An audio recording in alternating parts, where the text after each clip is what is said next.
Assalamualaikum warahmatullahi wabarakatuh. Perkenalkan, saya Rafika Andrita Putri, NIM 2013463 dari Prodi D3 Manajemen Perdagangan. Baiklah, di video kali ini, izinkan saya untuk mempresentasikan salah satu perusahaan retail yang sukses di era revolusi industri 4.0 atau 4.0 karena memanfaatkan dunia digital atau internet. Di sini saya memilih perusahaan Netflix.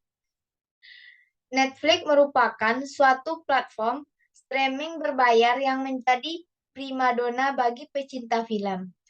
Hal ini dikarenakan Netflix ini menyediakan berbagai macam jenis genre film, mulai dari film sampai series yang berkualitas.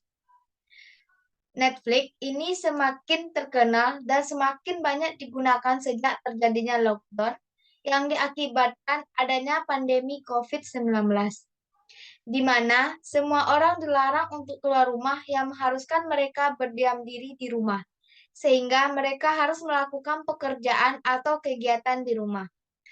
Dengan demikian, membuat Netflix berhasil meraih keuntungan yang berlimpah dan semakin banyak digunakan.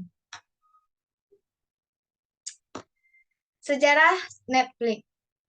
Mengutip dari Britannica, perusahaan Netflix didirikan oleh Mark Randolph dan Reed Hastings pada tanggal 29 Agustus 1997 di California, Amerika Serikat. Awalnya, mereka memiliki ide untuk menyediakan layanan penyewa DVD. Penyewaan ini bertujuan agar setiap orang dapat menonton film sepuasnya dan DVD akan langsung dikirim ke rumah melalui pos. 1 tahun kemudian, tepatnya pada tanggal 14 April 1998, mereka meluncurkan situs netflix.com yang memungkinkan pelanggan untuk menyewa maupun membeli DVD secara online. Kemudian, pada tahun 1999, Netflix kembali mengembangkan layanannya dengan menawarkan penyewaan film dengan skema pembayaran biaya bulanan yang terjangkau, tanpa batas waktu, tanpa biaya keterlambatan, atau tanpa batas waktu penyewaan bulanan. Strategi ini berhasil mendapatkan 600.000 pelanggan di Amerika Serikat dalam waktu 3 tahun. Platform ini Platform ini pun semakin berkembang sampai akhirnya 2005 Netflix Netflix telah memiliki 4,2 juta pelanggan. Selain itu, mulai banyak pula studio Hollywood yang menawarkan film atau seriesnya untuk disewakan melalui Netflix.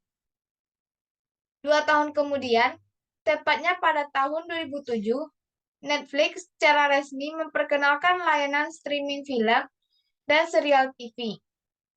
Tidak berhenti di situ saja, Netflix juga mengoptimalkan platform streaming ini dengan berbagai cara. Salah satunya yang terjadi pada tahun 2008, saat itu Netflix menjalin kemitraan dengan berbagai perusahaan elektronik agar platformnya dapat diakses melalui berbagai perangkat seperti Blu-ray, decoder, TV, Xbox 360, komputer Apple Macintosh, dan PS3.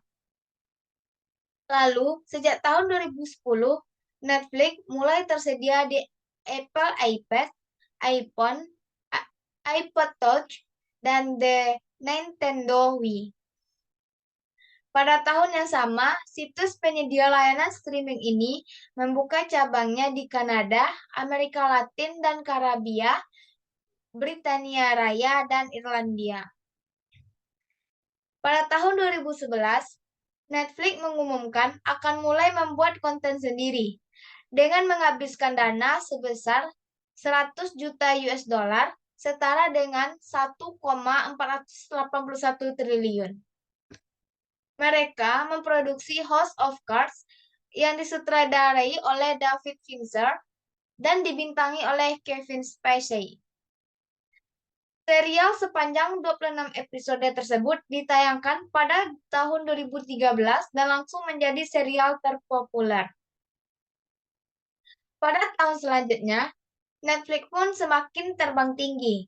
Jika sebelumnya hanya dikenal di Amerika, pada akhir 2015 lalu telah tercatat platform streaming film ini dapat diakses di 60 negara. Tidak perlu waktu yang lama, pada tahun 2016, Netflix berhasil menjangkau 190 negara. Salah satunya adalah Indonesia. Dengan begitu, terlihat jelas bahwa dalam industri perfilman, Netflix adalah pendobrak dengan berbagai terobosan inovatif pelayanan. Netflix juga berani membuat film-film original yang memakan biaya besar. Sekarang tinggal menanti strategi baru dari Netflix untuk mempertahankan posisi teratas di industri platform streaming film global, yang nantinya slogan Eat, Sleep, Netflix, and Repeat dapat bisa tetap bertahan lebih lama lagi. Baiklah, hanya sekian presentasi yang dapat saya sampaikan. Jika ada salah dan jangan, saya mohon maaf. Saya sudahi dengan Assalamualaikum warahmatullahi wabarakatuh.